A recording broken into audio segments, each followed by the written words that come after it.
Doug. And I'm Cathy. And this There's is Maggie Mae. Join us as we follow the moon. Join us today as we explore Snow Canyon State Park in beautiful Utah. You're going to see a lot of great hikes, a lot of great sights, so come along. Thanks. And we start off Snow Canyon from the south entrance. This is down at Ivins, Utah, probably about 20 miles from the Arizona border. And the first stop we're going to make is at Jenny's Canyon. Jenny's Canyon is a slot canyon, and it's a relatively short, easy trail. Yes, it was. But it's a nice way to get to see a slot canyon without an awful lot of effort invested. And it's a nice way to start out your day. Absolutely. Now, even before you get to the slot canyon, there's lots to see on the way back. That sand was so soft. I know. It was like beach sand, except it was bright red. The trail comes around here to the front of the slot. And the slot never gets incredibly narrow. If you're claustrophobic, this is a good one to do. But it is very, very tall. And it's so beautiful. It's a long way up there. You're looking at the back of the slot, up to the sky, and then all the way down to the front of the canyon.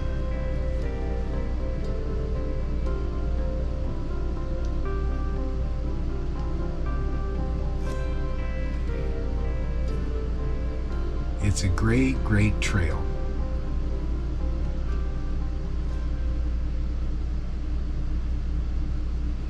Now next up, this is the sand dunes.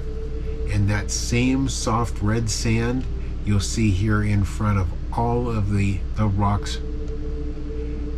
It's just like a big giant red beach. And that's pretty much the way they describe it and say, go up there and have fun. Yep. And it's nice soft sand. You're allowed to walk anywhere through there that you want. And it's a good size expanse. Now, Pioneer Names, this is only about a half-mile trail.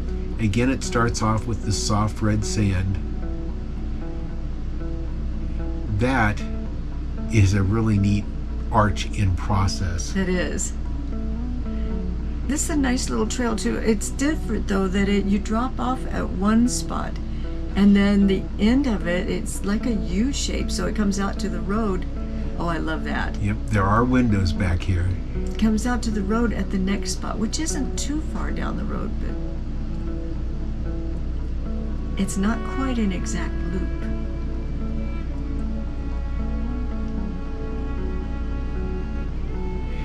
And we started at the southern parking area, worked up to the northern parking area, and as you start from the south, I kept looking along the rocks looking for these pioneer names we were told were actually written in axle grease on the rocks. Yeah.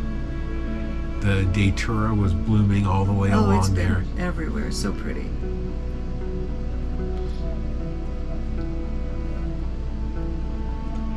But it's not until you get to almost where this turns to go to the northern parking lot that you'll see this area recessed up in the rock. And you can see the names all written up in that recess. If you're looking for a short walk, park in the north parking lot and it's right straight in. Back, yeah. You can actually read it from the north parking lot.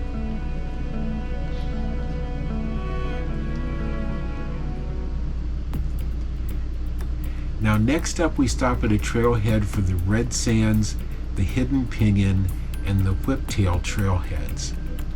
Whiptail is one that runs the full length of the park. It's all paved. A lot of bicyclists on it.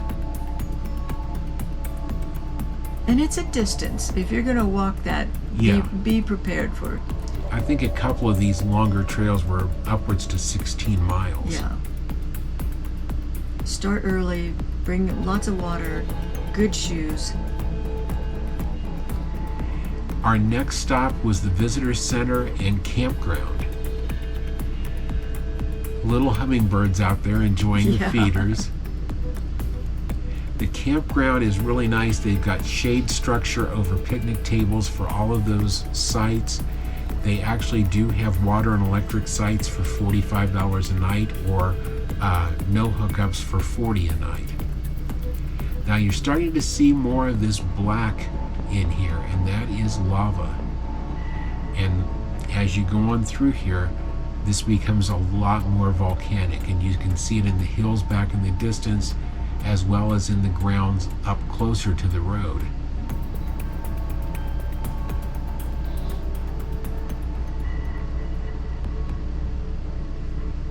Yeah, it's not just little bits of it either. So now we're at the Tortoise Walk.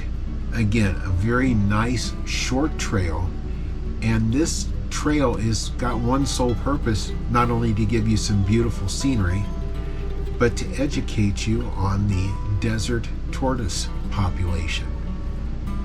While we didn't see any, because it was real hot out there, and they tend to try to keep themselves in cooler places for the hotter times.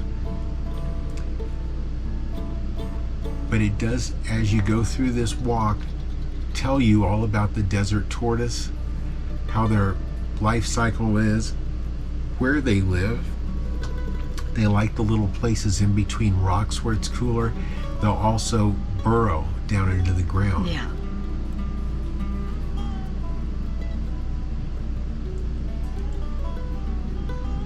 This is a great hike. It's short, but it's also great for seeing the scenery around you is just phenomenal. And this is one of those places where you've got smooth rocks, you've got the more jagged rocks, and you've got a lot more of the lava coming in on these formations. So it's kind of where everything transitions across the horizon from one type to another to another. You can stand in one spot, turn your head, and see all these different types of formations. You also see it go from reds to whites. And that's a 2,400 pound granite tortoise out there in the middle. Now our next stop was the petrified dunes and the butterfly trailheads. And the petrified dunes look like sand dunes, but they're rock. They're solid, yeah. And there it transitions into the white rocks. There's where they kind of start mixing together.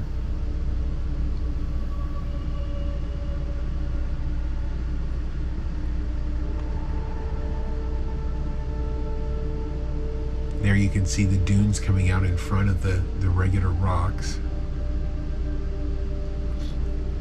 And they do call them petrified dunes, but they're all stone. They just look like that. This one was great. This is the lava flow trail that actually has lava tubes you can hike back to. The further back this trail you go, the further you go back towards those red rocks, the more lava you find. And it goes from this dry wash that has lava rocks scattered throughout it to where you can see the bigger flows sticking up 3-4 feet off the ground, some of them taller. Some of them, like this one, you get to kind of hike up over the end of it. And there are several places where the lava has flowed across the trail. Now, I don't remember the dog-friendly. Were we able to take Maggie hiking? I know it was hot. Yeah, it was hot. But yeah, she could be on the trails. That's what I was thinking. We just don't always carry her just because it might be too hot for the pads of her feet. So now we've gotten back to where the big lava flows have taken place, and they just look like shiny crystals of black river. At the back of this is another trail that intersects it, and as soon as it intersects, you'll see this mound. And this is a lava tube. You can look down in that hole, and the lava cooled on the outside, but still flowed on the inside, and that's what made this hollow tube. And you can look way down in the ground and see it bend and turn off to our right there. It's fascinating. Now from there we go on up past the white hills over here, where the reds had turned into white. We'll come up to the exit, which is the northern entrance of the park. We'll turn right on Highway 18, and the very first right is a scenic overlook, where you're actually up on top of these enormous rocks looking over the lava flows that we were just at. This was one of the most amazing views I've ever seen. Look at that. And we started off clear at the other end of it. Yeah, it's really beautiful. You'll see the lava here over the edge. This is not a huge park, but it's so diverse how the landscape changes in just the miles of the park. Definitely become one of our favorites here. Yes, absolutely.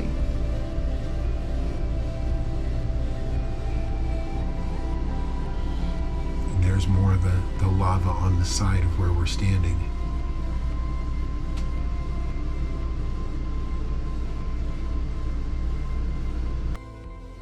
Well, Kathy, what did you think about our day at Snow Canyon State Park in Utah? This place is pretty cool.